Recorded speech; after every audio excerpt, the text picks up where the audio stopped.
Community health ఆఫీసర్లు న్యాయమైన డిమాండ్లు పరిష్కరించాలని ఆందోళనని నిర్వహించారు. మంగళవారం తూర్పు గోదావరి జిల్లా కలెక్టర్ కార్యాలయం వద్ద Andhra Pradesh mid level health providers community health officers association ఆధ్వర్యంలో ఆందోళన నిర్వహించారు. ఈ సందర్భంగా ఏపీఎంసీఏ స్టేట్ వైస్ ప్రెసిడెంట్ టి మమత, టి రాము, వర్మారెడ్డిలు మాట్లాడుతూ 2019 నుంచి గ్రామీణ ప్రాంతాల్లోని ఉప కేంద్రాల్లో బీఎస్సీ నర్సింగ్ పట్టభద్రులను కమ్యూనిటీ హెల్త్ ఆఫీసర్లుగా నియమించాలని వివరించారు.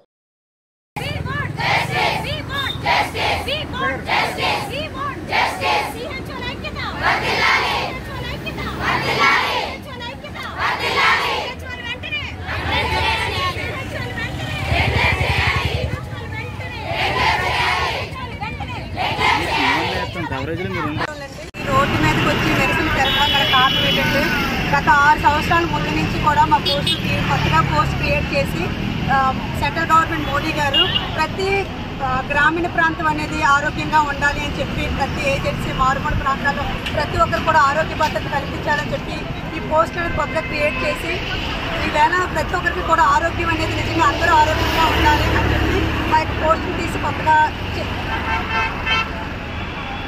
తీయడం జరిగిందండి. అంతేకాకుండా మెయిన్ ఏంటంటే మాకు ఇచ్చిన క్లాస్ ప్రకారం 6 సంవత్సరాలకి రెగ్యులర్ చేయమని చెప్పి ఇచ్చారండి.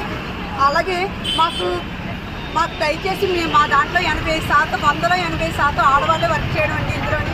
దానికి తోడు మాకందరికీ కూడా మా ఉండే హాస్పిటల్ కూడా క్లినిక్లు ఊరు చివర అలాగే శ్మశానాల దగ్గరలో ఉన్నాయండి. మాకు సెక్యూరిటీ కూడా లేదు.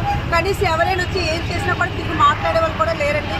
దయచేసి గౌరవ ముఖ్యమంత్రి నారా చంద్రబాబు నాయుడు గారు, అలాగే డిప్యూటీ సీఎం గారు పవన్ కళ్యాణ్ గారు, అలాగే హెల్త్ మినిస్టర్ గారైన సత్యకుమార్ యాదవ్ గారిని దయచేసి మా అందరి తరపు నుంచి కోరుకునేది ఒకటేనండి.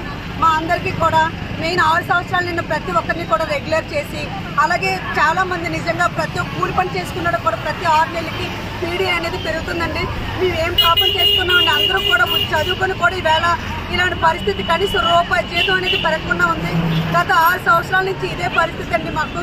అలాగే అద్దెలు కట్టుకోవడం, కరెంట్ బిల్లు కట్టుకోవడం ప్రతి ఒక్కటి కూడా 117% మాత్రమే మాకు బిల్డింగ్లు మాత్రమే ఉన్నాయండి. అందరూ కూడా అద్దె బిల్డింగ్లు తీసుకొని క్లినిక్లు రన్ చేస్తున్నారని అయినప్పటికీ చాలా సమస్యలతో ఎదుర్కొంటున్నాం. కానీ ఈవేళ నిజంగా ప్రతి ఒక్కరికి కడుపు బాధతో ఉన్నారండి. ఎంత బాధతో అంటే నిజంగా ఎవరికి చెప్పుకుంటే మా బాధ తీరుతుందని అంత బాధలో ఉన్నాం. దయచేసి మేము అందరూ కోరుకునేది ఒకటేనండి. అయ్యా సీఎం గారు నారా చంద్రబాబు నాయుడు గారు, డిప్యూటీ సీఎం గారు, అలాగే హెల్త్ మినిస్టర్ గారు మీరందరూ కూడా గమనించి మా అందరికీ కూడా న్యాయం చేస్తారని, అలాగే 6 సంవత్సరాలు నిన్న ప్రతి ఒక్కరిని కూడా రెగ్యులర్ చేసి మాకందరికీ జీతాలు పెంచి మా యొక్క సమస్యలు వెంటనే పరిష్కరిస్తారని మేమందరినీ కూడా అందరి తరపు నుంచి కోరుకు